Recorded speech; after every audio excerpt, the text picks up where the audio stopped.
Hello दोस्तों, स्वागत है आप सभी लोगों का राजस्थान एकेडमी पर।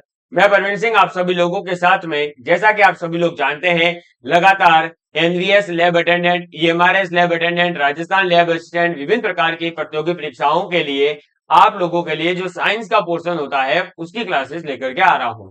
हम लोग बात कर रहे थे एनवीएस लैब अटेंडेंट के अंतर्गत। तो हमने पहला जो हमारा बेसिक था फिजिक्स का, वो वाला पोर्शन कंप्लीट कर दिया है, जिसके अंदर हमने ये जाना कि जो हमारी इकाइयां हैं उनकी क्या क्या पद्धतियां हैं, कौन कौन सी इकाइयां हैं, और हम उन इकाइयों से विमीय सूत्र यानी डायमेंशनल फॉर्मूला को कैसे निकाल सकते हैं। साथ ही साथ हमने ये जाना कि बेसिकली राशियां क्या होती है, राशियां कितने प्रकार की होती है। अब हम जो है प्योर रूप से, यानी अगर हम फिजिक्स की बात करें तो आज से जो हमारा टॉपिक है वहां से हम फिजिक्स की शुरुआत करेंगे। इससे पहले वाला जो पोर्शन आपने पढ़ा है वो तो केवल और केवल इस हर एक टॉपिक के अंदर यूज होने वाली इकाइयों वगैरह के बारे में हमने बात करी है। आप लोग अगर हमारे चैनल पर आज पहली बार विजिट कर रहे हैं तो मैं आपसे निवेदन करूंगा कि आप प्लेलिस्ट के अंदर जाएं और पहली क्लास से जो है वीडियोस देखते हुए आए, क्योंकि आज की ये क्लास है चौथी। इससे पहले जो है मैंने आप लोगों को बता दिया है कि हमें सब्जेक्ट स्पेसिफिक नॉलेज के अंदर क्या पढ़ना है, फिजिक्स में क्या पढ़ना है, केमिस्ट्री में क्या पढ़ना है, बायोलॉजी में क्या पढ़ना है। प्रीवियस ईयर का पेपर कैसा था, प्रीवियस ईयर के पेपर की पीडीएफ आपको जो है हमारे Telegram channel Rajasthan academy Sirohi पर मिल जाएगी, जिसकी लिंक डिस्क्रिप्शन के अंदर भी है। तो आप इस प्रकार से जो है हमारे साथ में जुड़ सकते हैं और अपने सब्जेक्ट स्पेसिफिक नॉलेज के पोर्शन को कंप्लीट कर सकते हैं। आज मैं बात करने वाला हूं गति यानी कि मोशन और गति की समीकरण यानी कि इक्वेशन ऑफ मोशन के बारे में। जो भी विद्यार्थी इंग्लिश मीडियम से हैं उनसे निवेदन रहेगा कि मैं हिंदी के साथ साथ इंग्लिश में भी बोलता चलूंगा, तो आप लोग इंग्लिश मीडियम वाले इंग्लिश में लिख सकते हैं टर्मिनोलॉजी, ताकि आप लोगों को कॉन्सेप्ट समझ में आ जावे। ठीक है, चलिए। तो सबसे पहले आप आज अपनी कॉपी में हेडिंग डालेंगे कि विराम और गति। किसकी बात करेंगे? तो रेस्ट एंड मोशन की बात करेंगे। तो हेडिंग डालेंगे विराम एवं गति। ठीक है, किसकी बात करने वाले हैं? विराम और गति की बात करेंगे, यानी रेस्ट एंड मोशन के बारे में अपन पहले समझते हैं। तो रेस्ट का मतलब क्या होता है? रेस्ट का मतलब होता है कि आपके पास में मान लीजिए ये कोई एक बंदा है, आप ही में से कोई एक बंदा यहाँ पर खड़ा है, ठीक है। और यह बंदा कब खड़ा है? तो मॉर्निंग में। देखिएगा, मॉर्निंग में ये खड़ा है, मान लो 11 बजे, जब मेरे फिजिक्स की क्लास हो रही है। तो ये 11 बजे जो है ये विद्यार्थी अपने घर पर बैठा है और पढ़ाई कर रहा है। और 11 ही बजे एक और विद्यार्थी है जो क्या कर रहा है? बैठा है और वो भी क्लास देख रहा है। लेकिन अब जैसे ही 11:30 हुई, यानी 11:30 हुई, तो मेरी क्लास क्या हो गई? क्लोज हो गई। मेरी क्लास जो है ऑफ हो गई, बंद हो गई। ठीक है। अब ये जो विद्यार्थी है ये क्या करता है? 11:15 पर ही क्या कर देता है? क्लास को बंद कर देता है।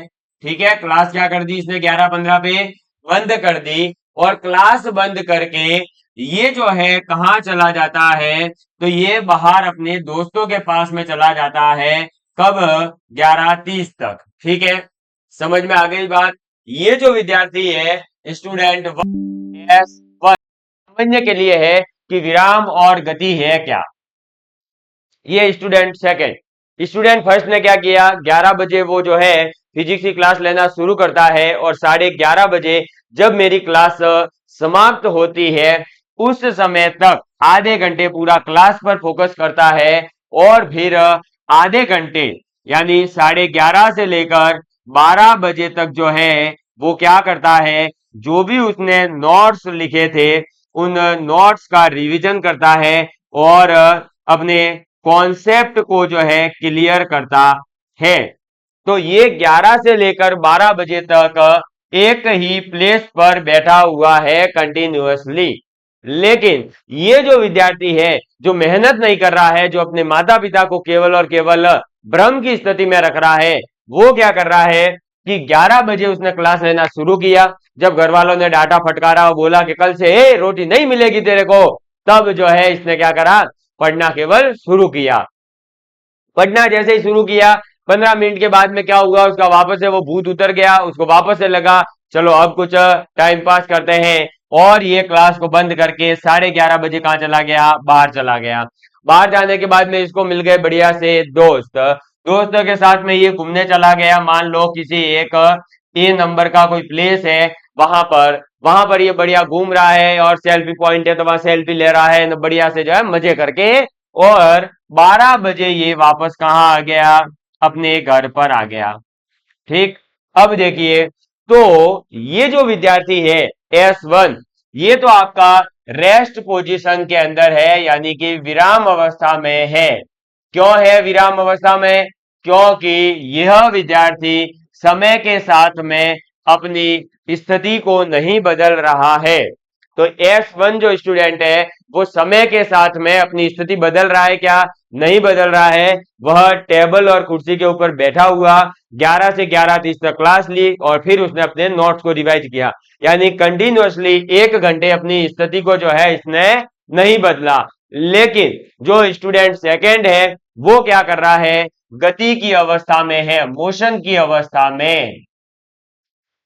सर मोशन की अवस्था में कैसे है, ये गति की अवस्था में क्यों है, गति की अवस्था में इसलिए है क्योंकि ये 11 बजे पढ़ने बैठा, 11:15 तक बैठा, ये रेस्ट में था।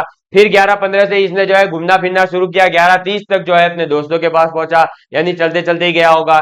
फिर 11:30 से जो है ये कोई स्थान है वहां पर चला गया घूमने, लगभग वहां आधा घंटा घूमने के बाद 12 बजे ये वापस से अपने घर आया। यानी हर समय इसने क्या करा है, अपनी स्थिति को परिवर्तित किया है। तो आप ये कह सकते हैं सीधा सीधा कि किसी भी वस्तु की स्थिति यदि समय के साथ या समय के सापेक्ष बदलती है तो वह गति की अवस्था में होता है, और यदि समय के सापेक्ष किसी वस्तु की या व्यक्ति की स्थिति नहीं बदलती है तो वह विराम अवस्था में होता है। तो S1 जो स्टूडेंट है वो विराम अवस्था में है, और S2 जो स्टूडेंट है वो गति की अवस्था में है। तो आपको ये जो पूरा उदाहरण मैंने देख करके समझाया है उससे ये तो समझना ही है कि गति की अवस्था और विराम की अवस्था क्या है। साथ ही साथ ये भी याद रखना है कि आपको अपने जीवन के अंदर जब आप पढ़ाई कर रहे हैं तो विराम की अवस्था में आकर के पढ़ाई करनी है, और जब आप विराम की अवस्था में आकर के 2-2 3-3 घंटे कंटिन्यूअसली पढ़ाई करेंगे, मेहनत करेंगे, तो निश्चित रूप से ही आपको सफलता मिलेगी। आपने देखा होगा मैंने जो है आपके 30 मार्च यानी राजस्थान दिवस के दिन जो है एक शॉर्ट्स वीडियो डाला था, लगभग 6:02 या 3 मिनट के आसपास। और उस शॉर्ट्स के अंदर आप देखोगे तो एक विद्यार्थी ने अपने विज्ञान विषय के, जो मैं LDC के लिए विज्ञान पढ़ा रहा हूं, उसके डेट वाइज पर्टिकुलर उसने टाइम फिक्स कर रखा है, डेट वाइज बढ़िया से उसने नोट्स बनाए हैं, और उस नोट्स का मुझे वीडियो भेजा, काफी खुशी हुई। इसी प्रकार से मैं चाहूंगा कि NVS लैब अटेंडेंट की जो तैयारी कर रहा है वह विद्यार्थी भी इसी प्रकार से डेट वाइज नोट्स बनाए, कॉन्सेप्ट समझे, और फिर जो है इस प्रकार से मेरे साथ में या फिर अपने माता पिता को नोट्स बनाए कि देखिए पापा, देखिए मम्मी, मैं इस प्रकार से पढ़ रहा हूं और एक दिन सफलता जरूर प्राप्त करूंगा। तो हमें भी ये खुशी मिलेगी कि हाँ, हम जो मेहनत कर रहे हैं, जो निःशुल्क एक शिक्षा देने का जो हमने सोचा है वो कारगर हो रही है। अब हम इसकी डेफिनेशन लिख लेते हैं, ये तो केवल समझने के लिए था। तो अब आप लिखेंगे कि किसी वस्तु की स्थिति, किसी, अब वस्तु का है तो ये नहीं कि आप वस्तु ही समझे, वो व्यक्ति वगैरह सब आ गए, ठीक है। तो किसी वस्तु की स्थिति, किसी वस्तु की स्थिति यदि समय के साथ या सापेक्ष यानी उसके रिलेटिव, ठीक है। तो सापेक्ष, किसी वस्तु की स्थिति यदि समय के साथ या सापेक्ष बदलती है, बदलती है तो, बदलती है तो वह गति अवस्था, गति अवस्था इंग्लिश में लिख सकते हैं मोशन, ठीक है। गति अवस्था में कहलाती है। और यदि स्थिति किसकी, वस्तु की, तो वो वापस नहीं लिखवा रहा हूं। यदि स्थिति समय के सापेक्ष समय के सापेक्ष समय के सापेक्ष नहीं बदलती है तो विराम अवस्था, और विराम अवस्था का मतलब क्या हो जाएगा, रेस्ट पोजीशन या रेस्ट स्टेट, ठीक है, या स्टडी स्टेट भी कहा जाता है। तो विराम अवस्था में कहलाती है। क्लियर।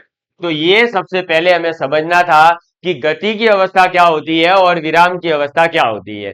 अब आपको एक बात ये समझ में आ गई कि गति की अवस्था और विराम की अवस्था क्या है, तो विराम की अवस्था के बारे में तो बात करने का कोई सेंस है ही नहीं, क्योंकि जब वस्तु अपनी समय के साथ स्थिति ही नहीं बदल रही तो समय के साथ में उसमें अंदर कोई भी परिवर्तन नहीं आएगा। तो अब हमें केवल और केवल किसके बारे में ज्यादा बातें करनी है, गति अवस्था के बारे में बातें करनी है। और जब हमें गति अवस्था के बारे में बात करनी है तो कुछ शब्दावलियां हैं जो हमें अच्छे से पता होनी चाहिए कि उन शब्दों का मतलब क्या होता है। हम कई बार जो है उन शब्दों को एक जैसा मान लेते हैं या ये समझ लेते हैं कि ये तो ठीक है, छोटी मोटी बातें मेन कॉन्सेप्ट हो जाते हैं, लेकिन अगर हमें ये शब्दावलियां पता नहीं है तो हम फिजिक्स को नहीं समझ सकते। इसलिए सबसे पहले अपन बात करेंगे अब एक एक टर्मिनोलॉजी की, और इसमें सबसे पहली जो टर्मिनोलॉजी आती है वो आती है दूरी। दूरी को इंग्लिश में कहा जाता है डिस्टेंस। अब हम ये समझते हैं कि डिस्टेंस का मतलब क्या होता है, दूरी का मतलब क्या होता है। तो देखिए, जब आपको बताया गया कि वस्तु की स्थिति अगर समय के सापेक्ष बदल रही है तो वो गति की अवस्था में है। अब समय के सापेक्ष जैसे जैसे उसकी स्थिति बदलेगी तो सीधी सी बात है कि स्थिति बदलने पर वह कुछ न कुछ तो आगे बढ़ेगा, जहां भी था उससे या तो आगे जाएगा या पीछे जाएगा, लेकिन उसकी स्थिति बदलेगी। तो हम ये कह सकते हैं कि वस्तु के द्वारा जब किसी समय अंतराल में तय किया गया जो भी उसका मार्ग है, जो कुल मार्ग वो तय करती है, उस मार्ग की लंबाई को ही हम क्या कहते हैं, दूरी कहते हैं। जैसे कि जो हमारा ये विद्यार्थी था, ये क्या कर रहा था, देखो 11 से 11:15 तक एक जगह था, लेकिन 11:15 से 11:30 तक अपने दोस्तों के पास चला, तो ये डिस्टेंस उसने ट्रेवल किया होगा। तो ये जो लंबाई है, फिर यहां से लेकर वो यहाँ प्लेस तक पहुंचा तो ये लंबाई, फिर यहां से वो 12 बजे तक अपने घर आया, ये लंबाई, ये जो कुल लंबाई ये चला है, उस लंबाई को अपन क्या कहते हैं, दूरी कहते हैं। तो अब आप दूरी की डेफिनेशन लिखेंगे कि वस्तु द्वारा सही से लिखेंगे और अच्छे से, वस्तु द्वारा किसी समय अंतराल यानी टाइम इंटरवल, समय अंतराल, ठीक है, वस्तु द्वारा किसी समय अंतराल में तय किए गए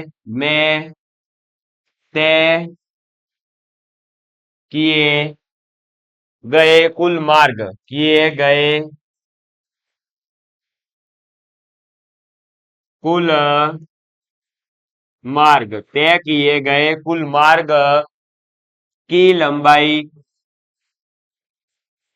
की लंबाई की लंबाई को दूरी कहते हैं, को दूरी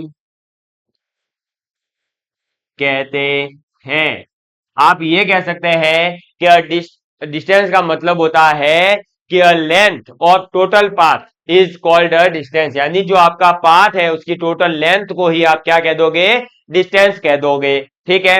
अब जो ये दूरी है ये एक प्रकार से अदिश राशि है।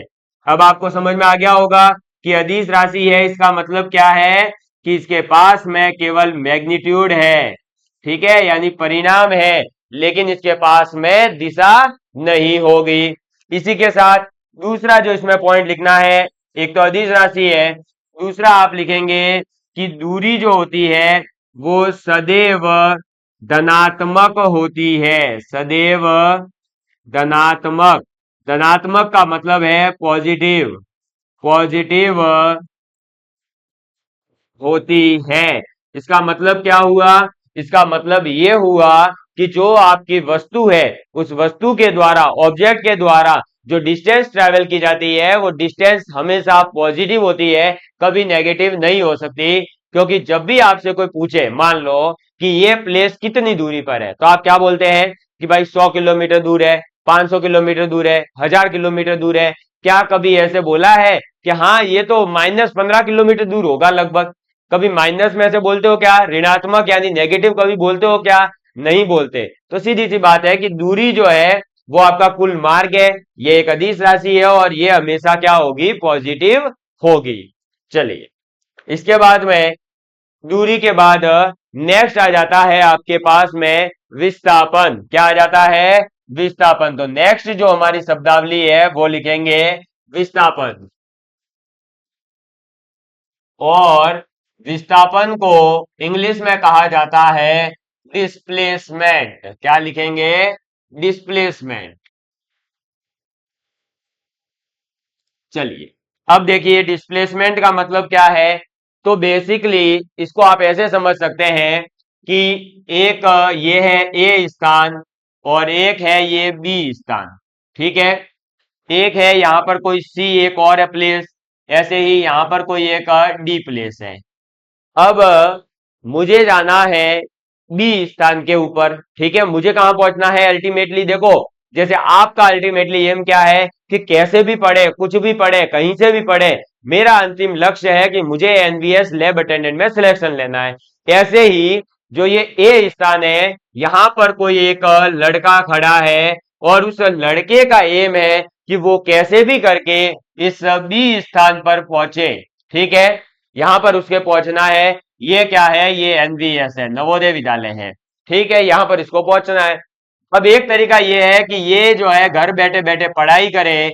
कहां से? कहीं एक डी स्थान है वहां से, मान लो राजस्थान एकेडमी से आप पढ़ रहे हो प्रवीण सर के द्वारा, तो आप यहां पर पढ़ रहे हैं और यहां से आप जो है अगर पढ़ाई करेंगे, मेहनत करेंगे, तो आप कहां पहुंचेंगे? एनवीएस के अंदर। हो सकता है किसी विद्यार्थी की इच्छा करे कि वो जो है किसी और कोचिंग में भी जाएगा, तो वो सी जगह पर चला गया और वहां से जो है वो पढ़ता है और यहां पहुंचने की सोचता है। ऐसे ही ये दो रास्ते थे। इसी के साथ एक विद्यार्थी क्या था कि थोड़ा सा जो है एक्स्ट्रा ऑर्डिनरी था, उसको ज्यादा चीजें समझ आती थी, तो उसने सोचा कि क्यों ना मैं प्रवीण सर से भी पढ़ूं, यानी डी स्थान पर भी पढ़ूं, और फिर मैं जो है यहां पर पढ़ते पढ़ते ही सी स्थान पर भी पढ़ूं, और यहां पर पढ़ते पढ़ते फिर मैं जो है यहां एनवीएस में पहुंचूं। तो हमारे पास में तीन रास्ते हैं। कौन कौन से रास्ते हैं? देखिए, हमारे पास एक है कि ए सी बी, यानी ए सी बी से पढ़े, एक है ए डी बी, और एक है ए डी सी बी। ये हमारे पास तीन रास्ते हैं। तो ये जो तीन रास्ते हैं, ये तो आपके कहलाएगी दूरियां। क्या कहलाएगी? दूरियां, डिस्टेंस कहलाएगी। लेकिन एक बंदा जो है वो क्या करता है? सेल्फ स्टडी करता है और केवल खुद पढ़ता है, वो कहीं से भी नहीं पढ़ रहा है। तो वो जब कहीं से भी नहीं पढ़ रहा है तो भी वो क्या कर रहा है? सेल्फ स्टडी कर रहा है। और उसका ये मानना है कि अगर मैं सेल्फ स्टडी करूंगा तो सीधे ही कहां पहुंचूंगा? सीधे ही नवोदय विद्यालय में पहुंचूंगा, मैं किसी पर भी डिपेंड नहीं रहूंगा। तो सीधा जो ए से बी जाएगा, ये आपका जो शॉर्टकट, एकदम सबसे छोटे से छोटा जो मार्ग अपनाएगा, वो आपका डिस्प्लेसमेंट होता है। क्लियर? तो डिस्प्लेसमेंट का मतलब है कि प्रारंभिक स्थिति, ये आपकी क्या थी? प्रारंभिक स्थिति है, ठीक है, यानी जहां से बंदा शुरू करेगा। तो प्रारंभिक स्थिति, और ये आपका क्या है? अंतिम स्थिति है, अंतिम लक्ष्य है। ठीक है, तो अंतिम स्थिति स्थिति तो जब आपसे पूछा जाए कि विस्थापन का मतलब बताइए, तो विस्थापन का मतलब होता है कि प्रारंभिक स्थिति, वस्तु की प्रारंभिक स्थिति और अंतिम स्थिति के बीच की लघुत्तम दूरी को ही हम क्या कहते हैं, विस्थापन कहते हैं। या आप ये समझ सकते हैं कि कोई एक क्वेश्चन होता है जिसे आप करने के लिए जो है बड़ी मेहनत करते हैं, बड़ा स्टेप बाय सॉल्यूशन करते हैं, और एक होता है सीधा सा शॉर्टकट। तो ये डिस्प्लेसमेंट का मतलब आप शॉर्टकट समझ सकते हैं, और डिस्टेंस का मतलब होता है पूरा मेथड से करना। तो ये आपको समझा दिया गया है। अब आप इसकी डिस्प्लेसमेंट की डेफिनेशन लिख लीजिए कि वस्तु की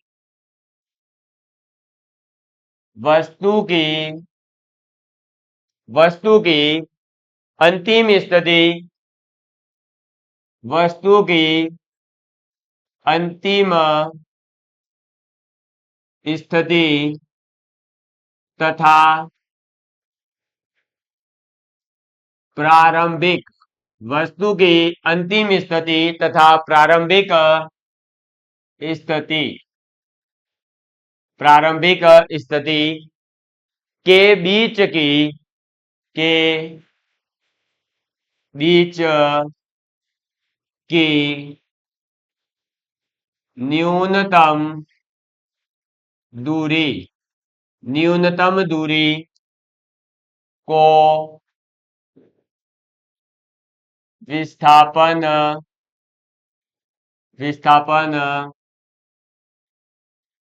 कहते हैं। ठीक है, तो आप ये कह सकते हैं कि इनिशियल पॉइंट और फाइनल पॉइंट के बीच की जो शॉर्टेस्ट पाथ होगा, शॉर्टेस्ट डिस्टेंस होगी, उसी को अपन क्या कहेंगे, विस्थापन कहते हैं।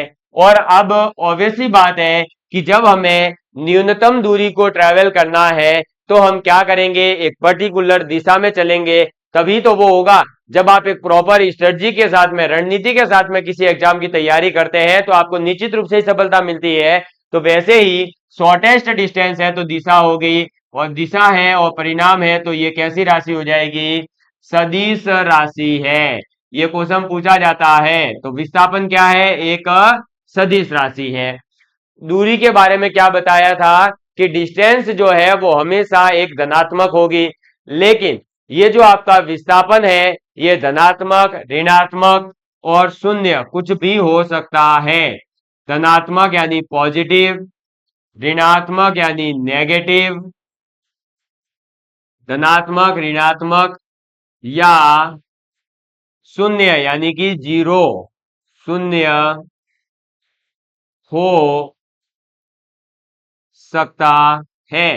तो आप ये कह सकते हैं कि displacement can be positive, negative और जीरो। डिस्प्लेसमेंट कुछ भी हो सकता है। मुझे उम्मीद है कि आप लोग जो है डिस्टेंस और डिस्प्लेसमेंट को समझ गए होंगे। आप इसको जो है नोट्स के रूप में लिख लीजिए, फिर अपन आगे बात करते हैं। ठीक है दोस्तों, तो मुझे उम्मीद है कि आप लोग जो है इन चीजों को समझ गए होंगे। अब हम जो है आगे की क्लास के अंदर पढ़ेंगे। मुझे पता है कुछ विद्यार्थियों को लग रहा होगा कि सर छोटी छोटी क्लासें क्यों आ रही है। देखिए, छोटी छोटी क्लास का रीजन ये है कि अभी जो है हमारा थोड़ा सा शेड्यूल पैक चल रहा है, हमारी अदर क्लासेस चल रही है। एक बार जो है वो थोड़ी सी अभी 2-4 दिन के अंदर कोर्स कंप्लीट होते ही फिर मेरे पास समय रहेगा, तो मैं आपकी क्लासों की जो ड्यूरेशन है उसको बढ़ा दूंगा। आप निश्चिंत रहे, आपका एग्जाम से पहले हम सिलेबस करवा देंगे। हर बार हम करवाते हैं और करवाया हुआ है, कोई टेंशन की बात नहीं है। और आपको जो है समझना ज्यादा जरूरी है। ड्यूरेशन में 6 घंटे की लगा दूंगा, 6 घंटे की एक दिन क्लास रिकॉर्ड करके डाल दी और वो आप क्लास पूरी नहीं देख पाएंगे तो उसका आपको ना फायदा है ना मेरे को फायदा है। भाई 6 घंटे क्लास रिकॉर्ड करने से क्या फायदा जब आप विद्यार्थी का हित नहीं कर रहे। तो इसलिए मैं जो है ये चाहता हूं कि आप लोग छोटे छोटे वीडियो के माध्यम से पढ़िए और 2-4 दिन के अंदर आपकी बड़ी क्लासेस आना भी शुरू हो जाएगी। अभी आपको क्या करना है, इस चैनल को ज्यादा से ज्यादा विद्यार्थियों तक पहुंचाइए, ताकि जब ज्यादा विद्यार्थी जुड़ते हैं तो हमें भी मोटिवेशन मिलता है और हम भी फिर जो है 1-1 घंटे की आपकी पूरी क्लास लेने की कोशिश करेंगे। तो love you all of you, please take care and please share with your friends. जय हिंद, जय भारत। मिलते हैं अगली क्लास में, तब तक के लिए बाय बाय।